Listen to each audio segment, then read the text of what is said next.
Welcome to this week's episode of Financially Speaking. As a local family-built firm, Buska Retirement Solutions, along with its affiliate companies Buska Wealth Management and Legacy Tax Solutions, offer one-stop retirement, tax, and legacy planning services to families nearing or already enjoying retirement. Sue Buska is president of Buska Retirement Solutions, a retirement planning company helping develop financial, Medicare, and health insurance strategies. Over a decade ago, she partnered with her son, Cole Bruner. Cole, an investment advisor representative that's held to a fiduciary duty, is president of Buska Wealth Management, a fee-based registered investment advisory firm providing financial planning and investment management for individuals and businesses. Legacy Tax Solutions offers personal and business tax planning and preparation services. Their enrolled agent, Carl Van Setters, is a military veteran with over 10 years of accounting experience and is committed to maximizing your tax credits wherever possible.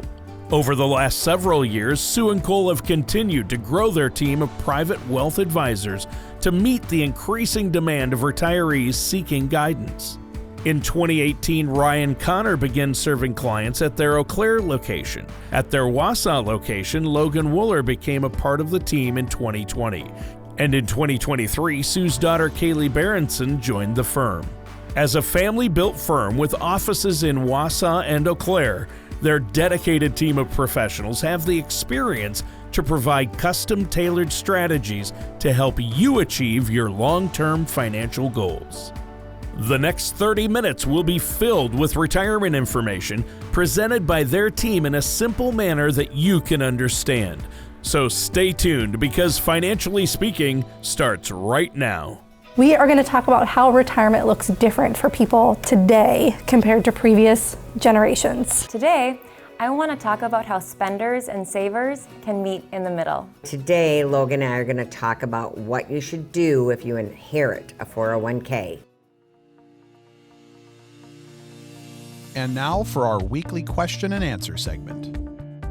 Welcome back to Financially Speaking. Today I'm joined with Cole and Logan from Buska Retirement Solutions and Buska Wealth Management. We're going to be talking about planning for retirement, but before we do, if you have any questions you'd like to see answered, please email us at info@retirewithbuska.com.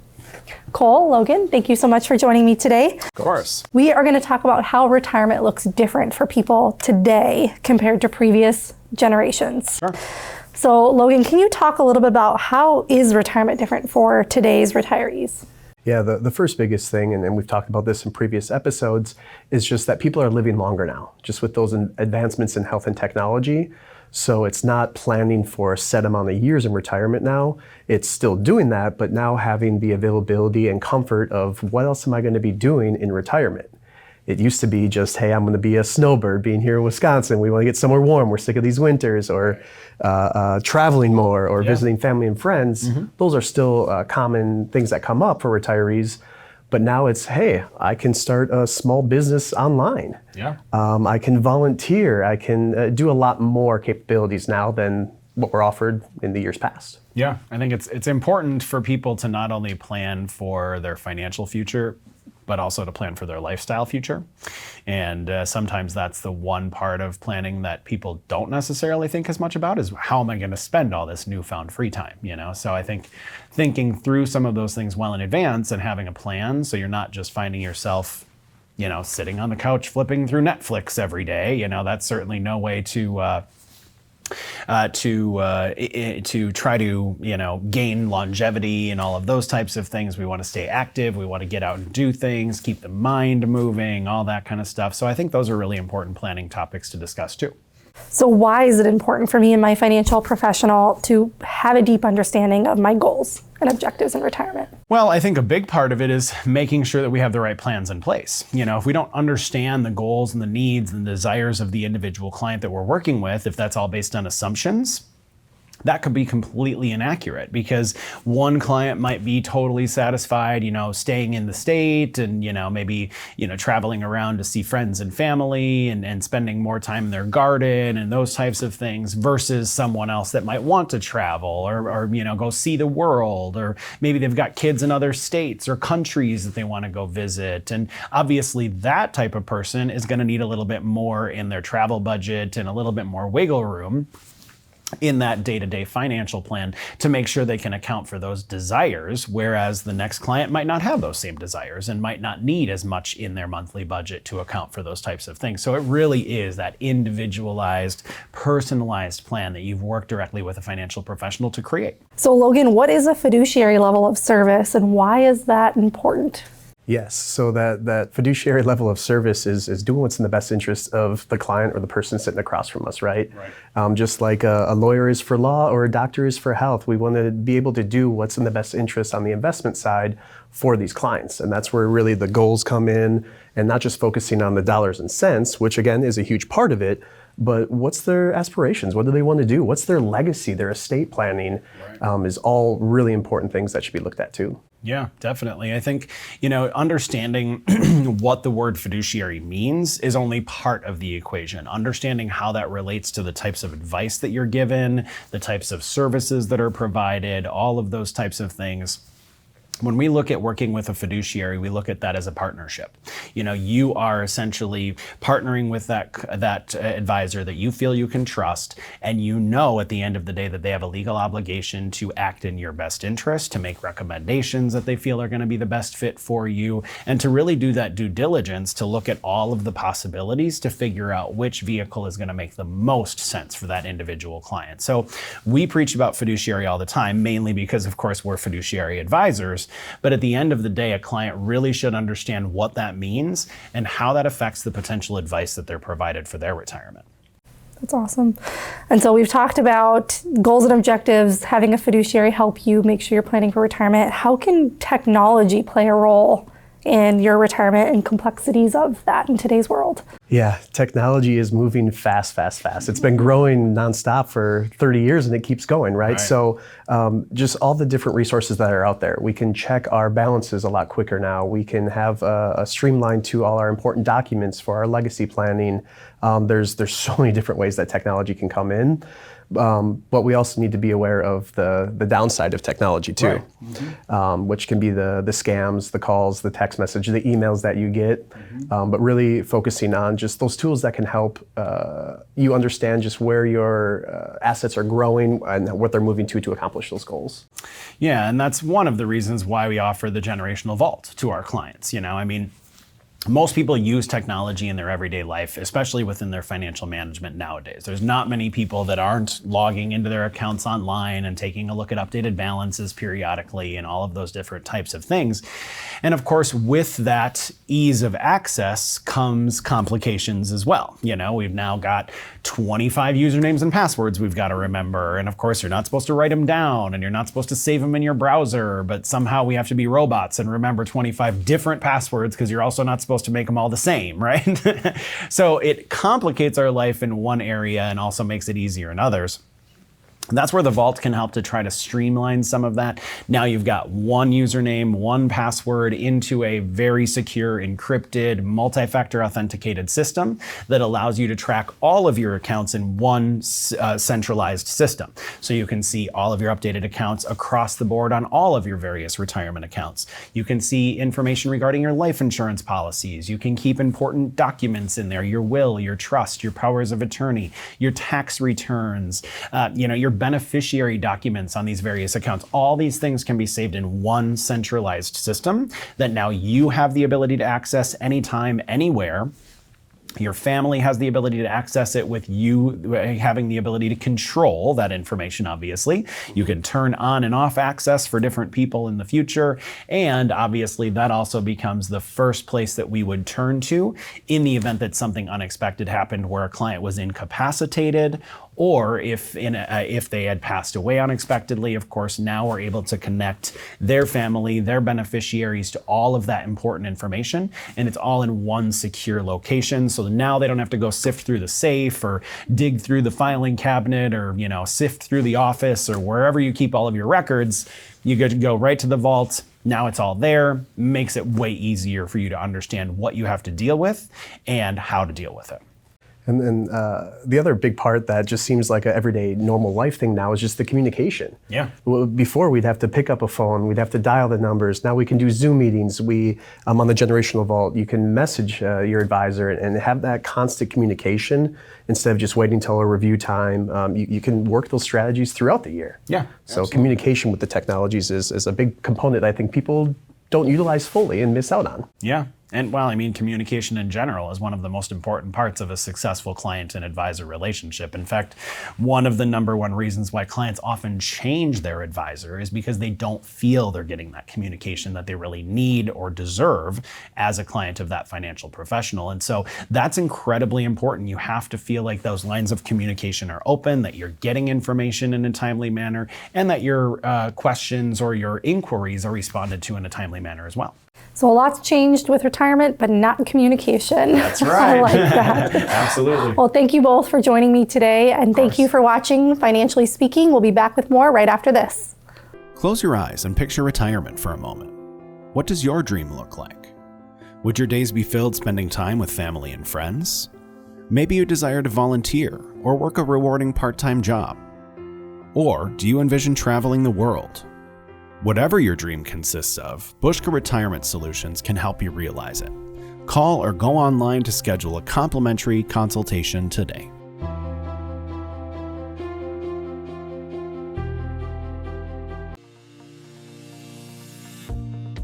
And now, our Financially Speaking weekly topic segment. Welcome back to Financially Speaking. I'm Kaylee Berenson from Buska Retirement Solutions and Buska Wealth Management. Today, I want to talk about how spenders and savers can meet in the middle. Couples who have opposite philosophies regarding saving and spending often have trouble finding common ground, and money arguments frequently erupt. But you can learn to work with and even appreciate your financial differences. The first thing you should remember is that money habits run deep. If you're a saver, you prioritize having money in the bank and investing in your future. You probably hate credit card debt and spend money cautiously. But your spender spouse may seem impulsive, prompting you to think, "Don't you care about our future?" But may come across as controlling or miserly to your spouse who thinks, "Just for once, can't you loosen up? We need some things." Such different outlooks can lead to mistrust and resentment. But your characterizations, are they fair? Money habits run deep and have a lot to do with how you were raised and your personal experience. Instead of assigning blame, focus on finding out how each partner's financial outlook has evolved. Saving and spending actually go hand in hand. Whether you're saving for a vacation, a car, college, or retirement, your money will eventually be spent on something. You just need to decide together how and when to spend it. While it's understandable if you dread these conversations, it's important to talk through your differences. Sometimes couples avoid talking about money because they're afraid to argue. But scheduling regular money meetings could give you more insight into your finances and provide a forum for handling disagreements, helping you avoid future conflicts. You might not have an equal understanding of your finances, so start with the basics. How much money is coming in and how much money is going out? Next, work on discovering what's important to each of you. To help ensure a productive discussion, establish some ground rules. For example, you might set a time limit, insist that both of you come prepared, and take a break if the discussion becomes too heated. Communication and compromise are key. Don't just assume you know what your spouse is thinking. Ask and keep an open mind. Here are some questions to get started. What does money represent to you? Security, freedom, the opportunity to help others? What are your short-term and long-term savings goals? Why are these important to you? How comfortable are you with debt? This could include mortgage debt, credit card debt, and loans. Who should you spend money on? Do you agree on how much to give your children or spend on gifts to family members, friends, or charities? What rules would you like to apply to purchases? For example, you might set a limit on how much one spouse can spend without consulting the other. Would you like to set aside some discretionary money for each of you? That could help you feel freer to save or spend those dollars without having to justify your decision.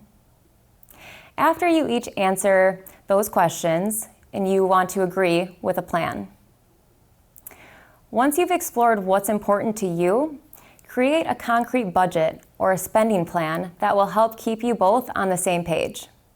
For example, to account for both perspectives, you could make savings and expense and also include just for fun categories. If a formal budget doesn't work for you, find other ways to blend your styles, such as automating your savings or bill paying, prioritizing an emergency account, or agreeing to put specific percentages of your income towards wants, needs, and savings. And track your progress. Scheduling money dates to go over your finances will give you a chance to celebrate your successes or identify what needs to improve. Be willing to make adjustments if necessary. It's hard to break out of patterns, but with consistent effort and good communication, you'll have a strong chance of finding the middle ground. Before I sign off, I want to share some interesting statistics that were published in New York Post in October 2023.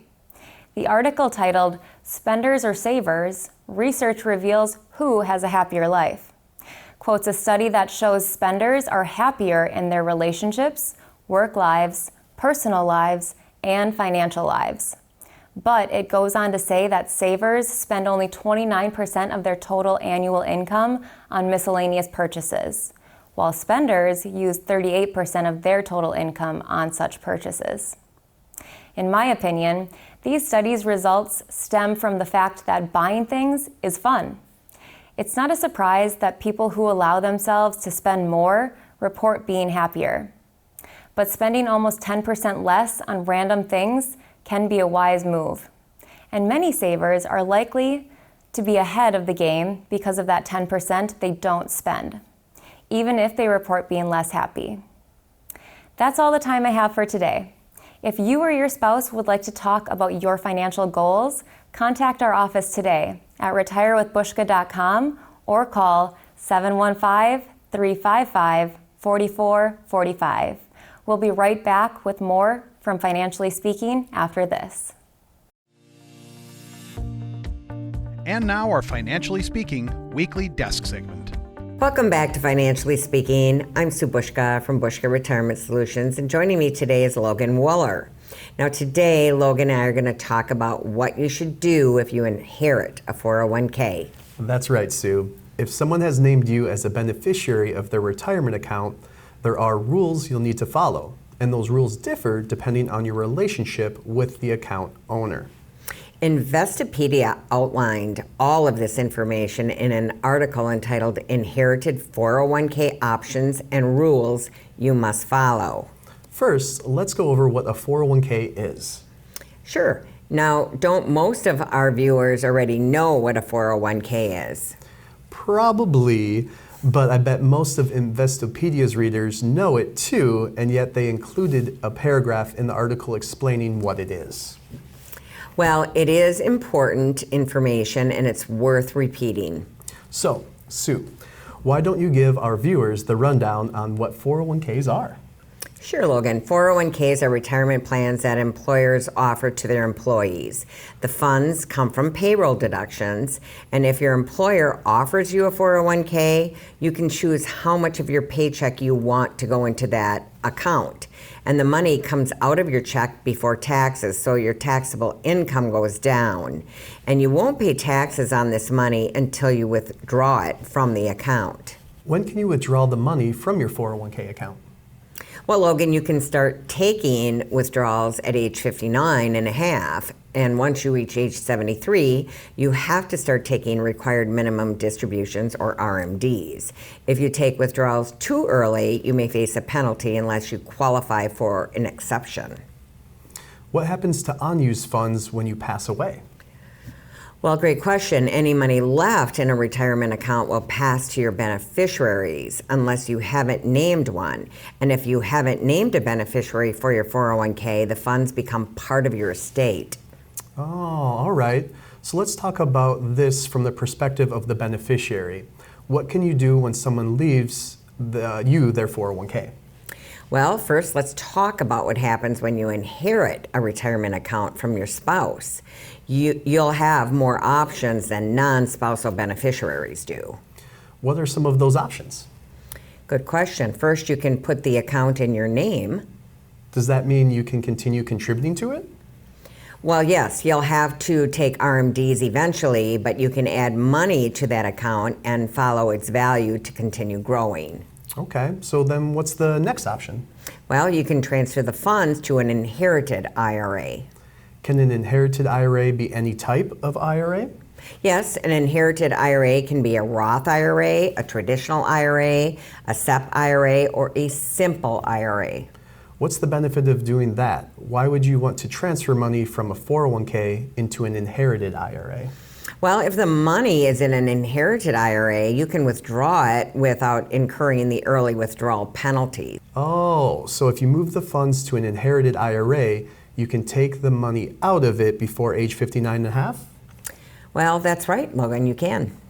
Isn't it better to leave the funds alone longer and accumulate more? Well, it can be, but their needs are different. A financial services professional can help you decide whether withdrawing funds is a good idea. Can you withdraw the funds from an inherited 401k if you're the spouse? Well, that's a great question, and yes, you'll have to pay taxes on those withdrawals, but as long as you're older than 59 and a half, you don't have to pay a penalty for early withdrawal. Okay. What's the last option that the spouses have? Well, you can disclaim the account and let it pass to someone else. Why would you want to do that? Well, maybe you don't need the money and there's an alternate beneficiary who needs it more. Speaking of non-spousal beneficiary, how's that for a segue? Let's talk about what your options are if you inherit a 401k from a parent, a friend, or even a guardian. Well, that was a good segue. Thanks, I try. Well, as we discussed earlier, non-spousal beneficiaries have fewer options. You can disclaim the account or withdraw all the funds within 10 years of the account holder's death. So, you have to complete all of the required minimum distributions within 10 years? Yes, but you can take it out in one lump sum if you want to. You can withdraw more than the minimum. Now, the important thing is to remember that you don't want to miss the deadline to start taking the withdrawals. What happens if you miss the deadline? Well, in that case, the disbursement amount will be based on the original account holder's life expectancy, not yours. What happens if the beneficiary is chronically ill or disabled? Well, in that case, the beneficiary can take distributions throughout their lifetime. This rule also applies to minor children of the original account owner and beneficiaries who are no more than 10 years younger than the original account owner. So if my mom leaves me her 401k, can I roll those funds into my account? No, only spouses can do that, Logan. Okay. So what happens when the spouse dies before age 73? Do you have to start taking RMDs? No, you don't have to start taking RMDs until the year your spouse would have been 73. These rules are sure complicated, aren't they, Sue? Yes, they sure are. And that's why it's so important to work with a financial services professional who can help you understand all these complexities and guide you towards the right choices. Before we sign off, let's talk a little bit more about IRAs. Sue, did you read the Investopedia article titled 9 Things You May Not Know About Your IRA? I did read that, and should we go through it now, Logan? Let's go through some of it. I don't know if we have time to go through everything on the list. Well, so what's number 1? So the first thing the Investopedia article mentions is that you can have more than one IRA. You can contribute to as many IRAs as you like, but keep in mind that the annual maximum that you can contribute to an IRA applies to them all. So you can't open 10 IRAs and contribute $7,000 to each of them. That's right, you can't. It's $7,000 per year total for all of your individual retirement accounts. Well, that's good to know. So what's next on the list? So the second thing you may not know about your IRA is that contributions to traditional IRAs need to be cash. Well, what about securities that are rolled over? The limitation doesn't apply because securities have to be rolled over in kind. I see. So, well, that really makes sense. So what's next? You don't have to take the RMDs from all of your IRA accounts if you have more than one. Say you have 3 IRAs, you can calculate the RMD for each of them, combine them, and then withdraw the total from one of your accounts or from 2 of them while leaving the third untouched. Next on the list is the different rules for beneficiaries, but we've covered that. Let's skip the number 6 on the list. So what's that? Number 6, your IRA can be an annuity. So how does that work, Logan? An individual retirement annuity is an annuity that operates under the same rules as an IRA. A financial services professional can help you determine whether this is a good option for you. The next thing you may not know about your IRA is that it can be a managed account. Oh, so you can give a financial advisor written authorization to make investment decisions for you? That's exactly right. Do we have time for one more? Only one more, and then we'd better sign off. All right. Did you know that children can open IRAs? No, they can? Well, not small children, but if you've got teenagers at home who spend their summers working at Dairy Queen, they can open IRAs and start saving for the future. Plus, they can use the funds to pay for college or use up $10,000 towards their first home without incurring any early withdrawal penalties. Well, that's great, and that's all the time that we do have for today. So if you have questions about an inherited 401k, contact our office today at retirewithbuska.com or call 715-355-4445. We'll be right back with more Financially Speaking after this. Thank you for tuning in to this week's edition of Financially Speaking. We're glad you were able to join us today, and we hope you learned some useful retirement tips along the way. On today's show, we covered a number of important topics, and hopefully we did so in a manner that was easy for you to understand. This is the same way we communicate to our clients when we meet with them in person. Remember, with the help of the right financial services professional, you can create a quality retirement, and our team is here to help. Right now may be a great time to get a second opinion on your retirement plan. Call us at 715-355-4445 or go to retirewithbuska.com to continue your retirement education, catch up on previous episodes of our TV and radio show, or schedule your complimentary, no-obligation consultation. If you have any questions or comments about today's show, call us at 715-355-4445 or feel free to send us an email at info@retirewithbuska.com. Join us next week at the same time and same place for another episode of Financially Speaking.